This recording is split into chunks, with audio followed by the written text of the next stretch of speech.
kabini jiriforo la fo ka taa bila marayɔrɔ la kakao cini n'a jali bɛ to baliku ka baara le denmisɛnw ta tɛ walasa u kana tɔɔrɔ tuguni ni ka dankari kɛ ivoire kakao la gouvernement ni coopérative ye baara caman boloda kabini san damadɔ i n'a fɔ lakalisow jɛlen n'o baara ni sɛnɛkɛyɔrɔw la walasa ka denmisɛnw ka foro baara jɔ ni ka sɔn kɛ ivoire kakao la ɲan bɔnɔ bɔ filɛ Côte d'Ivoire cɛmancɛ tilebi fɛ kabaciba coopérative bɛ baara caman kɛ walasa ka denmisɛnw ka foro baara jɔ ni k'o degi. Il a été découvert qu'il y a quelques années auparavant, quelques enfants travailleurs dans nos plantations. Ni y'a san damadɔ ye ni denmisɛnnin damadɔ sɔrɔla foro la an fɛ ka se k'o ɲɛnabɔ coopérative ye dumuni dilan ani fanikalan kalanso dɔ dayɛlɛ an bɛ denmisɛnnin ninnu tɔmɔ walasa k'o dege o baara ninnu la o caman de bɛ yen kalan ma se ka ɲɛ sɔrɔ minnu fɛ nka o n'a ta o ta anw kɔni jijani ni an ka sɛnɛkɛlaw denw ladonni na. N'a pas marché pour la plupart d'entre eux. Donc pour remédier à cela, on fait recrutement, en tout cas au niveau des enfants de nos producteurs.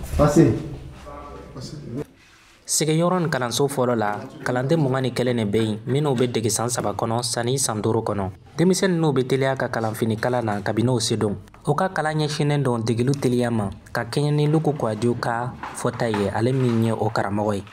Si nous voulons faire forcément le coup de théorie, ça prend le temps. An b'a fɛ ka wajibiya ka théorie fan kɛ o bɛ waati ta kosɛbɛ o de la i mana se dɔrɔn anw bi kalanbaara yɛrɛ kɛ cogo la i bɛ tigɛli kalan ka pedali kalan min mansin yɛrɛ la walasa i ka se baara la joona.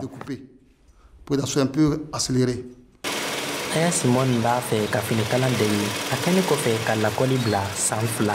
a b'a fɛ ka finikalan in dege ni k'o kɛ a ka sɛnɛka baara ye a t'a fɛ ka dɛsɛ fiyewu awa ni ko in b'a sɛbɛ la.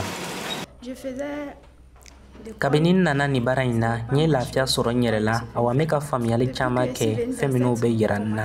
ne tun bɛ taa lakɔli la fɔlɔ o ma ɲɛ o de y'a to n nana finikalan kɛ n bɛna n cɛsiri walasa n ka se ka n ka baara in dɔn. Côte d'Ivoire worodugu fɛ o jɛnɛ sɔmɔ de bɛ sɛnɛ ka caya kosɛbɛ ani ɲamatogola dugu kɔnɔ musow bɛ laɲini kosɛbɛ ka caya Socaped coopérative fɛ walasa ka baara kɛ fɛn mara yɔrɔw la o ye baara ye min nafa ka bon kosɛbɛ ni muso ninnu yɔrɔ. Sɔmɔ waati mana se sanoni tuma na mako bɛ jɔ musow la caman walasa ka se ka sɔmɔ woloma o b'a to musow bɛ wari sɔrɔ caman fo ka se ka marali kɛ ne kɔni ka hakili la ko in bɛ se k'a to musow bɛ se k'o ka yɛrɛma hɔrɔnya sɔrɔ. Denmisɛnnin ka baara bɛɛ lajɛlen tɛ se ka lagosi ko denmisɛnnin baara a bɛ se ka baara dɔw kɛ min n'o kɔlɔlɔ ma bon ni maakɔrɔbaw ka jateminɛ ye i n'a fɔ baara minnu tɛ a ka kalan fili kɔ nin ye Bama Mariam min ye ale min bɛ o jɛnɛ lycée la nka congé mana se a bɛ fara musow kan ka taa sɔmɔ tɔmɔ walasa ka se k'a ka bangebagaw dɛmɛ.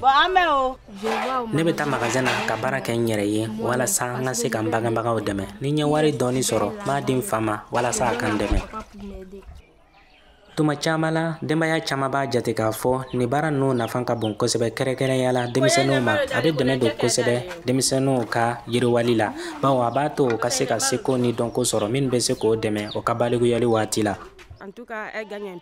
A mana kɛ cogo o cogo a bɛ dɔɔni sɔrɔ ne b'o de ta kalan wɛrɛ mana se ka n yɛrɛ dɛmɛ sinon ne kɔni bɛ yɔrɔ min na ne bɛ jɛgɛ feere le kɛ jago kɔni i b'a kɛ tuma caman i tɛ fɛn ɲɛnama sɔrɔ. Diɲɛ denmisɛnninw ka baara kɛlɛli don n'o tɔgɔ ye ko an ka ka laɲiniw tɛni ka denmisɛnninw ka baara jɔ o y'a san 23 na septembre kalo la san 2024 wa Côte d'Ivoire a ka seko n'a ka dɔnko ɲɛmɔgɔ bɛɛ lajɛlen ka cɛsiri fɛ ka se ka dɔ bɔ denmisɛnninw ka baara la kakao dilan na 39,8 ka se 21,8 san 2012 ni san 2021 cɛ. Coopératives bɛna kɛ ka Europe tɔnba ka wajibiya wɛrɛw kunbɛn minnu bɛ daminɛ san 2026 la janvier kalo tile fɔlɔ minnu bɛ kakao san balen minnu b'a la dugu cɛnni na.